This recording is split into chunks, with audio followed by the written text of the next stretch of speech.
فكرت قبل كده تكون مدير نفسك وتشتغل بأي عملة انت تحبها؟ يعني تقول مثلا النهاردة انا هقبض بالدولار، بكرة بالريال، بعده ممكن باليورو. سؤال غريب صح؟ بس في الحقيقة في عالم الفريلانس او العمل الحر ده بقى ممكن جدا.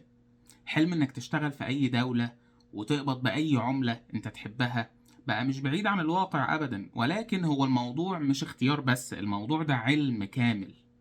خصوصا ان احنا دلوقتي في زمن التكنولوجيا فيه هي المحرك الرئيسي، والاسواق بقت كلها مفتوحة على بعضها وبتتنافس على المتميزين اللي موجودين فيها.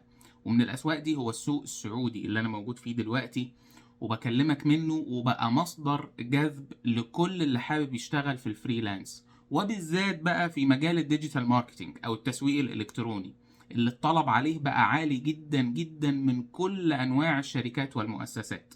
وده دوري بقى، ان انا اساعدك تستغل الفرصة دي بمحتوى مجاني وعملي 100%. تابع البيج لو عايز تعرف اكتر عن التسويق الالكتروني في السوق السعودي.